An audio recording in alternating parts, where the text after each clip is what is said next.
Territoire gagné sur la mer depuis des siècles, l'ancien delta de la Aa est protégé des inondations continentales et maritimes grâce au système des Watringues. Si ce système est maintenant bien connu pour faire face aux excès d'eau en automne et en hiver, il assure également une mission essentielle, garantir une ressource en eau suffisante en été pour nos différents usages. Parce que oui, même si l'eau est partout présente sur les Watringues, en réalité, nous dépendons grandement des territoires riverains pour notre alimentation en eau. Tout d'abord, un bref rappel. Sur le polder, la gestion des niveaux d'eau est adaptée en fonction de la saison. D'octobre à mars, il faut faire face aux excès d'eau. Les niveaux d'eau sont abaissés afin de disposer d'un volume de stockage maximum en cas d'événements pluvieux. D'avril à septembre, il faut gérer le manque d'eau. Les watergans sont maintenus à un niveau haut. Les pompes ne sont pas mobilisées et les ouvertures des portes à la mer sont limitées. Alors, de quelles ressources en eau dispose-t-on sur le delta de la Aa? Commençons par la ressource en eau potable. Le plus souvent, l'eau potable provient des nappes phréatiques.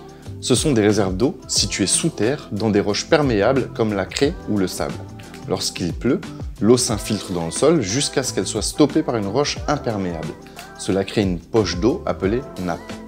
Cette dernière peut être libre lorsque l'eau de pluie s'y infiltre directement depuis la surface ou captive lorsqu'elle est surmontée d'une couche peu perméable. Les nappes phréatiques du delta de la Aa ne sont pas exploitables en raison d'une géologie peu favorable. La nappe des sables du Landénien, située sous l'argile des Flandres, est peu productive. De fait, seule la nappe de la Craie affleurante au niveau de l'Audomarois et des collines de l'Artois présente de bonnes aptitudes pour être exploitée. Pour son alimentation en eau potable, le delta de la Aa est donc entièrement tributaire de ces secteurs. Au total, ce sont près de 27 millions de mètres cubes d'eau souterraine qui sont prélevés chaque année pour le delta de la Aa. 11 millions proviennent des coteaux du Calaisis, 15 millions de l'Audomarois et 1 million de la Aa aval. Passons maintenant à la ressource en eau de surface. Comme pour son alimentation en eau potable, le territoire de la Aa est largement dépendant des ressources extérieures. La plupart du temps, les territoires ne manquent pas d'eau. Mais durant les mois secs, de juin à septembre, la ressource en eau de surface est limitée. Voici les débits moyens mensuels s'écoulant vers les Watringues pendant la saison estivale. On estime le débit généré par la pluie à 0,2 m3 par seconde. Les apports de la M sont de 0,3 m3 par seconde. 0,5 m3 par seconde pour les sources des coteaux du Calaisis et de Flandre intérieure. Et 2,1 m3 par seconde pour la Aa. Ce sont sans conteste les transferts d'eau depuis le bassin versant de la Lys qui alimentent majoritairement les Watringues. Ils sont estimés à 3 m3 par seconde et représentent donc 51% des apports sur le delta. Évidemment, étant donné le peu de ressources disponibles durant cette période sensible, il est essentiel de la préserver dans les canaux. Les ouvrages d'évacuation des eaux à la mer ne sont donc pas ouverts à chaque marée à pleine capacité. Malgré tout, par temps sec et ensoleillé, une partie importante de la ressource est perdue, en raison de l'évaporation de l'eau, des canaux et des watergans. Ce phénomène est accentué par la grande étendue du réseau hydraulique des Watringues et par des vitesses d'écoulement très réduites. Aujourd'hui, ce sont 30 millions de mètres cubes d'eau de surface qui sont prélevés chaque année sur le delta de la Aa. 22 millions pour l'industrie, 5 millions pour l'agriculture et 3 millions pour d'autres usages. Présenté comme ça, vous devez vous demander, mais ils en font quoi de toute cette eau? Eh bien, je vais vous détailler les principaux usages de l'eau sur le delta de la Aa. On en compte 4 principaux. L'eau est utilisée au quotidien pour l'alimentation, l'hygiène ou encore l'entretien de la maison. Mais cet usage ne se limite pas au périmètre du logement. Il concerne aussi les équipements collectifs comme les hôpitaux, les piscines municipales ou l'arrosage des espaces verts.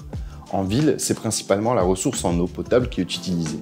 L'industrie a besoin d'eau pour le refroidissement des installations, les procédés de fabrication, la production d'aliments ou encore l'entretien et le nettoyage. Sur le Dunkerquois, un réseau de distribution spécifique a été créé pour l'industrie.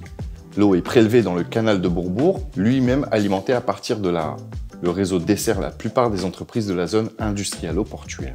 L'eau douce est une ressource vitale pour l'agriculture. Elle est principalement utilisée pour l'alimentation du bétail et l'irrigation. Les agriculteurs prélèvent l'eau directement dans les watergans et les canaux. Les périodes critiques pour l'irrigation sont le printemps pour la levée des graines et les mois de juin et juillet pour assurer le rendement des cultures. L'irrigation est généralement arrêtée mi-août. Pour alimenter les canaux et permettre la navigation, des prélèvements d'eau peuvent être nécessaires.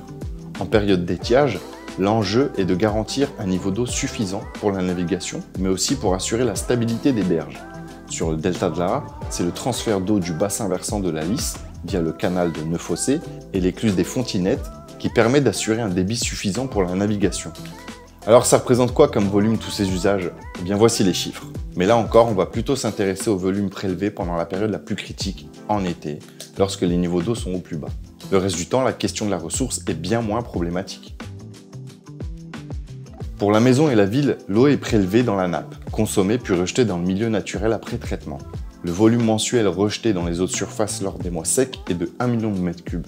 Pour l'industrie, ce sont 1,8 million de mètres cubes d'eau qui sont prélevés dans les eaux de surface. 1,4 million de mètres cubes sont restitués après traitement, soit plus de 3/4 du volume prélevé pour cet usage.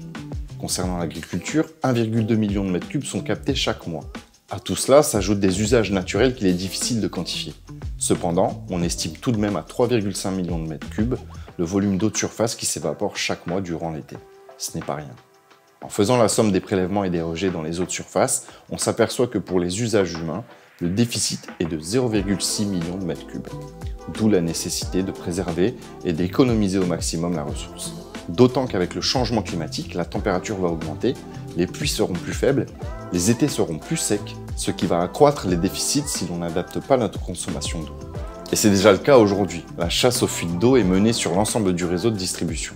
Les industriels réutilisent leurs eaux usées traitées pour d'autres process, les agriculteurs s'équipent de matériel d'irrigation plus économe et bien d'autres actions encore. En résumé, la ressource en eau est une préoccupation majeure sur le delta de l'Ara, car nous n'avons pas de ressources locales et des besoins importants pour l'activité économique. Durant la période estivale, il faut gérer le manque d'eau, les watergans sont maintenus à un niveau haut et les ouvertures des portes à la mer sont limitées. Des efforts doivent être fournis par tous les usagers pour économiser la ressource. Maintenant que vous savez de quelles ressources on dispose sur les wateringues, je vous invite à découvrir dans le prochain épisode, le delta de l'Ara sera-t-il impacté par le changement climatique ?